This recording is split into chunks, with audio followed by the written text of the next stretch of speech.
out of the smoke with a scroll. I use too much smoke. This is the Kuden of Hatsumi Sensei. Well, you got me there because Kuden, as you know, is oral transmission or spoken teachings. But trust me, this is the closest you're gonna get.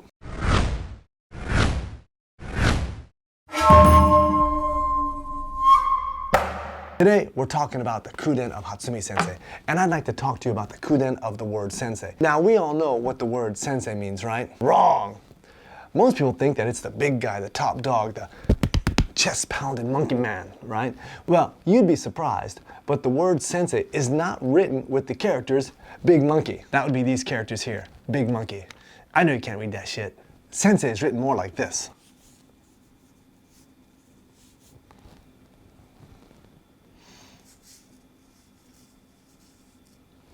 Sen means before, and sei means born.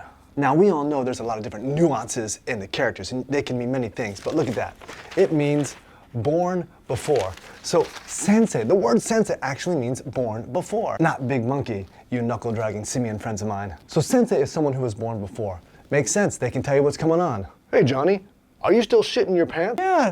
Yeah, Timmy. Well, get this. Check this out. In about 1 year from now, they're gonna tell you about this thing called a toilet. It's freaking awesome. Gonna change your life. Right? The people who were born before you can give you a little advice, but there's more. There's a little bit of Kuden involved here, and I want to get that to you right now. But first, before we do that, I gotta explain to you about this awesome book. Where did I get this book? Check it out. Up here is my friend Nakatake San. She came to my dojo early this year and started training with us. But I've known her for a long time. She trained with Hatsumi Sensei extensively back in the early 2000s. She had to take a break, went back to school, got her life together. Let's get into it. So every night after training with Hatsumi Sensei, she would go back to her house and write down the stories that Sensei personally told her. And he spent a little time with her, giving her a little bit of extra attention. Why? Because Nakatake Sensei came from an abusive household. She was an abused child. And these teachings directly from Hatsumi Sensei changed her life, allowed her to blossom and overcome that abusive childhood trauma. So we're in my dojo talking, and she starts telling me about all these stories. And I'm like, wow, these are amazing. Are you writing them down somewhere? She's like, yeah, I wrote them down. And in fact, I'm also an amateur manga writer. Doesn't get much better than that, does it?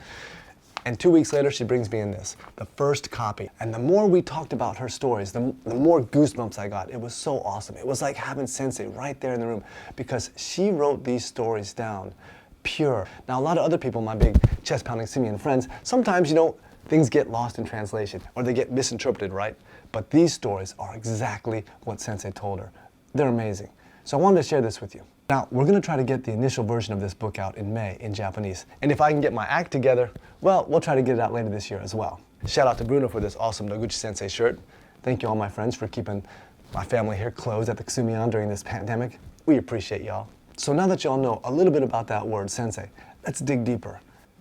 So the title of the chapter is, Donna koto atte mo, sake mukatte ikite ike.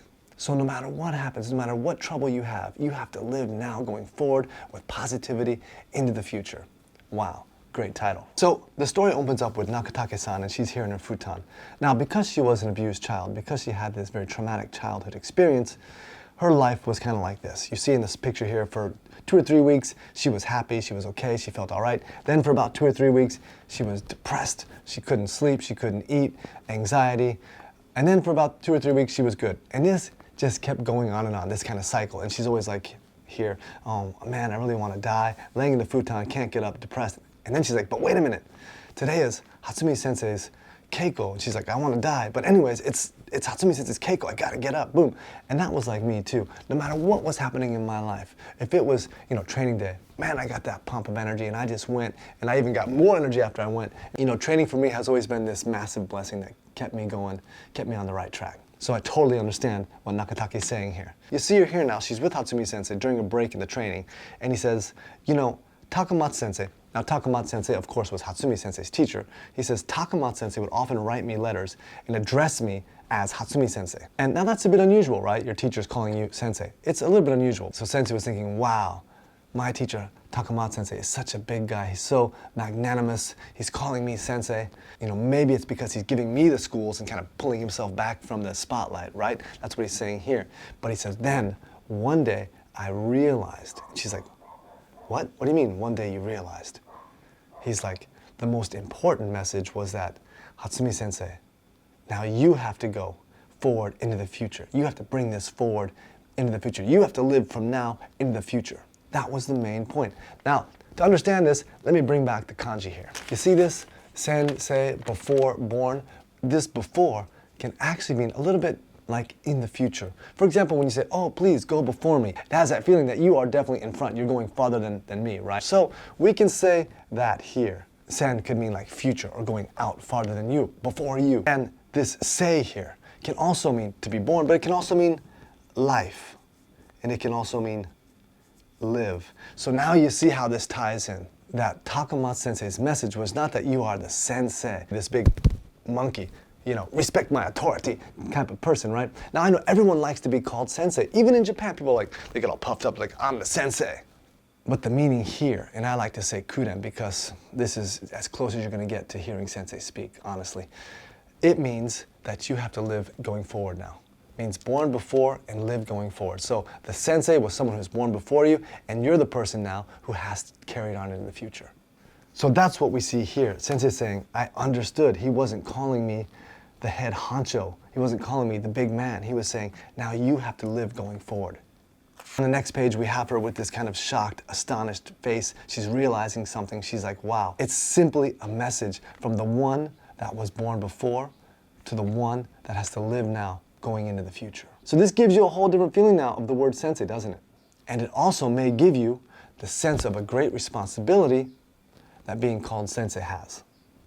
And now in this section here, Sensei adds a little more to the story when he tells her about when he was sick. Many of us know that story. Sensei for about 2 years was very sick, couldn't really eat, couldn't train, and at the time he gave away a lot of licenses to his top students. So he's saying, you know, for about 2 years I couldn't move, I couldn't do anything. I could only drink like 2 yogurts a day. And here he says, but Takamatsu Sensei never gave up on me. Down over here, he says, Takamatsu Sensei painted me a picture and sent it to me. He says, hurry up. Get well, be better soon. He never gave up on me. Next part here, he says, and now, I'm just now starting to understand what Takamatsu Sensei told me when I have become his age. Now here's where the story takes a touching turn and really impacts her life. He turns to her and he says, Dakara kimi mo daijoubu da yo, which means, and you too, you're gonna be just fine. And she's like, what? What? She's like, for a long time, I didn't understand what this daijoubu meant, or you're gonna be okay, meant. Until one day, she's sitting at home in her kotatsu here. Now, if you don't know what a kotatsu is, it's a small table used in the wintertime with a heater in it, and you sit under it and it's nice and warm. So she's sitting at her kotatsu, drinking her green tea, and she thinks, what? For many years, she hid the effects of the trauma. She hid her depression. She hid all of these things from people, but it was no use. Sensei could see right through that, could see that she needed help, and he gave her these stories, and she's like, wow, did he really just use this story to make an example, to help me in my life? You see her here, and she realizes that he did, and she's overcome with emotion here, and she realizes now that Sensei's saying to her too, you now have to live with positivity, with energy, going forward into the future. Straight to the sun, right? We're moving into light. And down here she says, and this is the kotodama of Hatsumi Sensei. Now, kotodama is also a very important word, and I think it's going to be in the title of this book. Kotodama is like the spirit that is imbued in the words that we speak.